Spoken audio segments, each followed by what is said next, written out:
All right, folks, we welcome back to the show Senator Rick Scott of the great state of Florida. He's the head of the National Republican Senatorial Committee.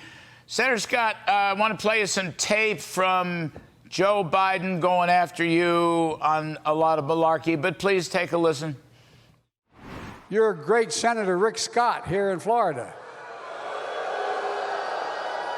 He's in charge of electing Republicans to the Senate. He laid out their plan clearly. He put Social Security and Medicare on the chopping block every 5 years. Well, Senator Scott, he got one thing right. You are a great senator. But what about the charge he keeps making on Medicare and Social Security? Where's he getting that? Well, first off, that's a complete lie. I would never cut benefits for Social Security and Medicare. Matter of fact, what I said in my plan is we need to make sure Congress should be telling Medicare recipients of Social Security how we're going to preserve those programs. Now, here's reality. Reality is when Joe Biden was a U.S. senator, he proposed on the Senate floor cutting Medicare and Social Security. And guess what? Every Democrat running for the Senate voted this year, just 2 months ago, less than 2 months ago, to cut Medicare by $280 billion. It passed. Joe Biden signed it. And guess what? The time between Joe Biden being vice president and president, he set up his finances and used a loophole so he wouldn't have to pay any Medicare taxes on his income. I mean, you can't make this stuff up. But every election cycle, Democrats throw out. They don't want to talk about inflation they caused. They don't want to talk about the crime problem they caused. They don't talk about the border problem they caused. Oh, Republicans are going to do something bad to Social Security and Medicare. Complete lie. He ought to get 5 Pinocchios. Yeah, you're right. As a subchapter S or LLC, whatever, he tried to squirm out of the Medicare payments. You're exactly right, which is it's not exactly against the law, but it's against the intent of the tax policy.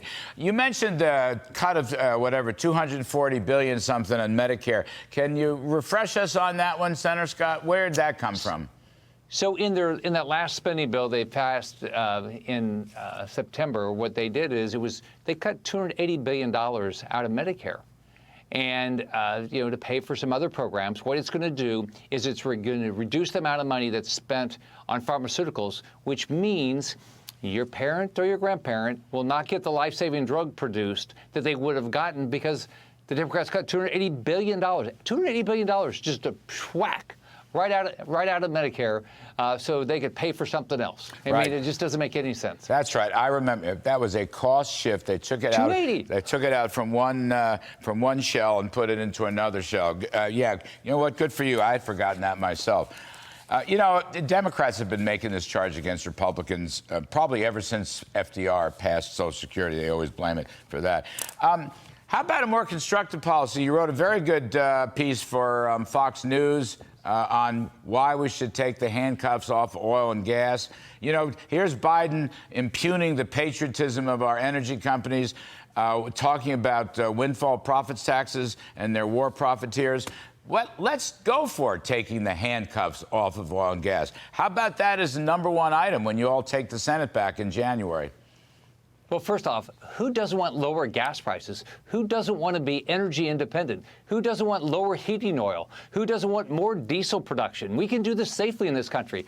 And all this inflation we're seeing is caused by high fossil fuel cost. And so do the Democrats not care about poor people? Because what they're doing is like watch my mom, who lived in public housing.